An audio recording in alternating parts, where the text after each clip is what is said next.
एक ब्राह्मण और यमदूत की कहानी। दोस्तों, किसी गांव में एक बुद्धिमान ब्राह्मण रहता था। उसका एक दोस्त था जो एक पैर से लगड़ा तथा बहरा था। वह दूसरे गांव में रहता था।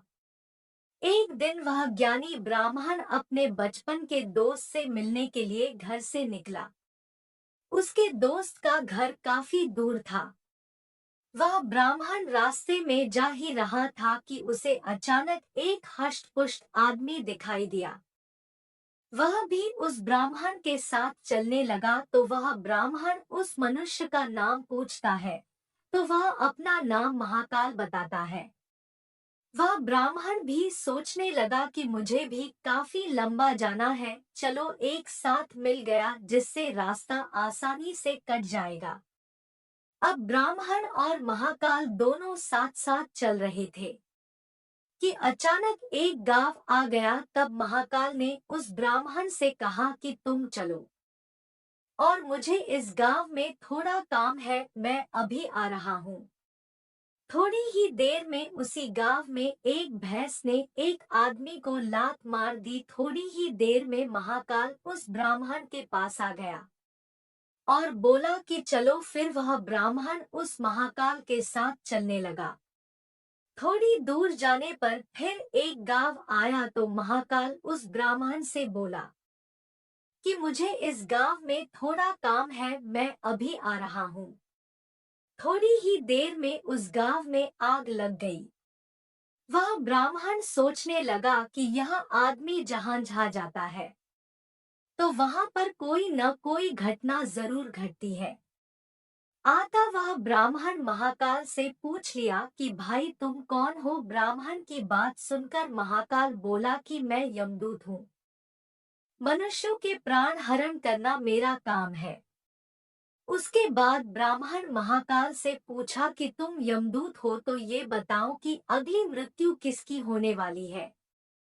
तब महाकाल ने कहा कि अगली मृत्यु तुम्हारे उसी मित्र की होने वाली है जिससे तुम मिलने के लिए जा रहे हो। वह ब्राह्मण सोचने लगा, यदि ऐसी बात है तो मैं अपने मित्र से मिलने नहीं जाऊंगा। महाकाल ने ब्राह्मण से कहा कि तुम जो सोच रहे हो ऐसा कुछ भी नहीं होगा, होनी अटल है इसलिए होकर रहेगी। थोड़ी देर में उस ब्राह्मण ने देखा कि उसका मित्र उससे मिलने के लिए बड़ी तेजी से चला आ रहा है। जैसे ही उसका मित्र उस ब्राह्मण के पास पहुंचता है, हृदयाघात होने के कारण उसकी मृत्यु हो जाती है। इससे उस ब्राह्मण को बड़ा पछतावा होता है। वह ब्राह्मण उस महाकाल से पूछता है, अच्छा ये बताओ कि मेरी मृत्यु कब और कैसे होगी। तब महाकाल ने कहा कि तुम्हारी मृत्यु ठीक 6 महीने के बाद दूसरे राज्य में फांसी लगने से होगी। वह ब्राह्मण फिर अपने घर गया और सीधे अपने राज्य के राजा के पास गया और ब्राह्मण ने राजा से सारी बात बता दी। तब राजा ने राज्य सभा में यह प्रश्न सबके सामने रखा। तब उस राज्य सभा में यह फैसला लिया गया कि यदि ऐसी बात है तो वह ब्राह्मण इसी राजमहल में 6 महीने तक रहेगा। राजा ने ब्राह्मण के लिए राजमहल में ही व्यवस्था करवा दी। धीरे धीरे समय व्यतीत हो रहा था। उस ब्राह्मण को नींद में चलने की बीमारी थी और यह बात उस ब्राह्मण को नहीं मालूम थी।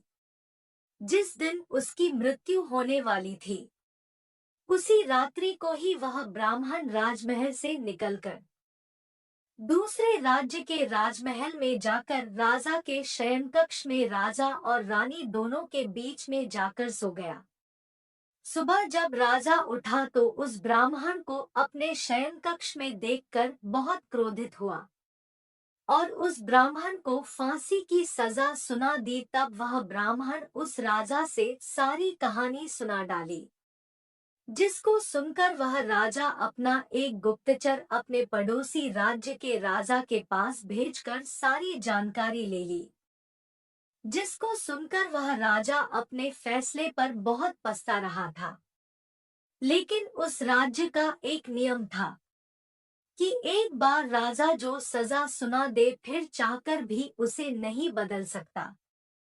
राजा ने एक राजसभा लगाई और इसका उपाय पूछा। तब उस राजसभा में यह फैसला लिया गया कि एक पतले धागे का फंदा बनाकर आप ब्राह्मण को पहनाकर अपना वचन पूरा कर लीजिए।